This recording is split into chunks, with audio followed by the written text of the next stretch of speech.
میں امام کا ایک وہ مناظرہ پیش کرنا چاہتا ہوں کہ جس میں امام نے اپنے بابا علی کا دفاع کیا ہے، نام نقل کیا ہے. راوی ہے محمد ابن مبشر، کتاب ہے روضۃ الکافی. ایک شخص ہے جس کا نام ہے نافع ابن ازرق. یہ بہت تعصب، مولا کائنات سے بغض رکھنے والا اور بہرحال تبرہ کرتا تھا. اس نے دعویٰ کیا کہ جو شخص بھی اپنے معتقدیوں کے درمیان کہ جو شخص بھی مشرق سے لے کر مغرب تک کہا اپنے وجود سے بڑا جملہ نہ کہے، کیونکہ اس میں ہی تیری جہالت ہے کہ تو اپنے آپ کو سب سے بڑا عالم سمجھ رہا ہے. تو سمجھ رہا ہے کہ مشرق سے مغرب تک اس سے بڑا کوئی عالم نہیں ہے. ارے آج بھی آ کر مدینے میں دیکھ، آج بھی پانچواں علی محمد ابن علی علم علی کی تبلیغ کر رہا ہے، علوم علی کو پہنچا رہا ہے. اس نے جیسے سنا سامان کو سمیٹا، اپنے کچھ ساتھیوں کو لیا اور چل دیا مدینے کی جانب. اب جب مدینے میں پہنچا، پانچویں امام علیہ السلام کے دروازے پر دق الباب کیا. اندر سے غلام ابو بصیر. کہا کون؟ کہا اور نافع آیا ہے مناظرہ کرنے کے لیے. امام نے جیسے ہی کہا کون؟ کا نافع ابن ازرق. تو امام نے کہا اس کو ہم سے کیا کام؟ یہ تو ہم میرے بابا علی پر تبرہ کرتے. کہا آپ سے مناظرے کے لیے آیا ہے. کہا اچھا مناظرے کے لیے آیا ہے. کہا اس سے کہو کل آنا، اس سے کہو کل آنا. کل اگلا دن نمودار ہوا. حالات یہ ہیں کہ مہاجر اور انصار کو بھی امام نے جمع کیا. اب ایک مرتبہ امام گھر میں ہے، امامہ رسول کو اپنے سر پر رکھا، دو شریف ابائے رسول کو پہنا، رسول کا عصا لیا اور گھر سے باہر تشریف لائے. اور آنے کے بعد جو مہاجر اور انصار ان کی اولاد تھی ان سے کہا کہ تم سب کو، تم جتنے بھی یہاں پر موجود ہو، جس نے جو بھی فضائل علی کے بارے میں میرے جد رسول سے جو بھی احادیث سنی ہے وہ بیان کرنا شروع کرو.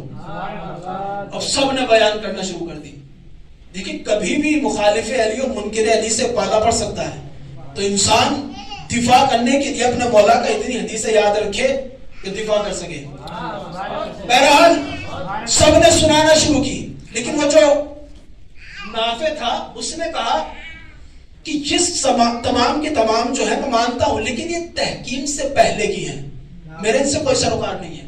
تحکیم کب ہوئی تھی؟ جب جنگ صفین واقع ہوئی اور نیزوں پر قرآن بلند کیا گیا، اور اس کے بعد لوگوں مولا کائنات کے لشکر میں بہرحال نا اتفاقی اور ولایت کے اعتبار سے جو مکمل نہیں تھے وہ قرآن کو دیکھ کے وارث قرآن کو چھوڑ گئے اور انہوں نے علی کا دامن چھوڑ دیا. تو اس کے بعد حکمیت، ادھر سے امریاس اور ادھر سے کون؟ ابو موسیٰ اشعری. یہ حکمیت کو کا جو یہ فیصلہ کریں گے وہ قبول. تو کہا حکمیت سے یہ تحکیم سے پہلے کی بات ہے، مجھے تحکیم کے بعد بتاؤ، ثابت کر کے بتاؤ کہ نہروان میں علی حق پر تھے. تو ایک انصار میں سے کسی نے ایک حدیث پڑھی، وہ حدیث کے جو بچپن سے سنتے آ رہے ہیں. کون سی حدیث؟ کہ جو صرف خیبر کا دروازہ اکھاڑنے کے لیے نہیں، کل میں علم اس کو دوں گا. 39 دن تک جب ہارتے رہے تو پیغمبر اسلام نے کیا فرمایا تھا؟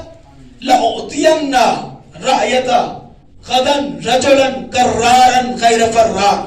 تو یہاں تک سنتے ہیں خیبر اکھاڑ دیتے ہیں اور اس کے بعد مقصد پورا ہو جاتا ہے. لیکن یہ حدیث جیسے ہی امام کے حضور میں ایک اصحاب یا انصار میں سے کسی نے پڑھی اور اس کے بعد کہا وَيُحِبُّ اللَّهَ وَرَسُولَهُ وَيُحِبَّهُ اللَّهُ وَرَسُولَهُ، کہ کل میں علم اس کو دوں گا کہ جو مرد ہوگا، کرار ہوگا، غیر فرار ہوگا، اللہ اور رسول اس کو دوست رکھتے ہوں گے، وہ اللہ اور رسول کو دوست رکھتا ہوگا.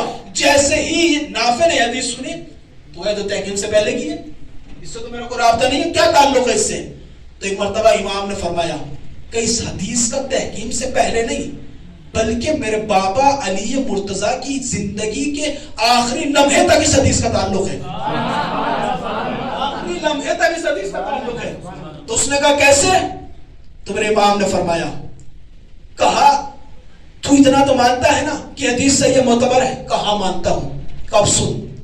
کہ تو جب حدیث کو سننے کے بعد اسے معتبر مانتا ہے تو اس کا مطلب یہ ہوا کہ اللہ نے حضرت علی کو بقول پیغمبر اپنا محبوب بنایا.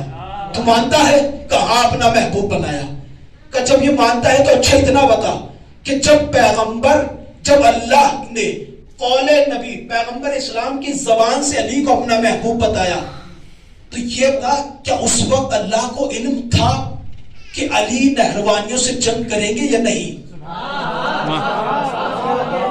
اگر تو کہے کہ علم نہیں تھا تو تو کافر، اور اگر تو کہے کہ علم تھا تو اتنا بتا کہ جب اللہ کو پتا تھا کہ علی نہروانیوں سے جنگ لڑیں گے تو مجھے اتنا بتا کہ علی نہروانیوں سے جب جنگ لڑیں گے تو اس کی نافرمانی کی بنا پر یا اس کی اطاعت کے بنا پر لڑیں گے؟ اس کا علم اللہ کو تھا یا نہیں تھا؟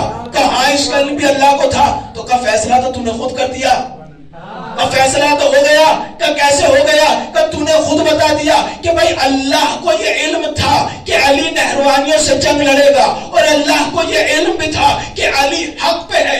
علی حق پہ ہے کیوں؟ بھائی اللہ نے محبوب بنایا. محبوب کس کو بنایا جاتا ہے؟ جو حق پر ہو، جس کو اللہ پسند کرتا ہے. تو فیصلہ تو نے خود کر دیا کہ جب اللہ کو معلوم تھا علی نہروانیوں سے جنگ لڑیں گے اور اللہ کو معلوم تھا علی حق پر ہے اور محبوب بنایا، تو اللہ کس کو محبوب بناتا ہے؟ جس کو حق پر ہوتا ہے، جس کو چاہتا ہے اس کو محبوب بناتا ہے.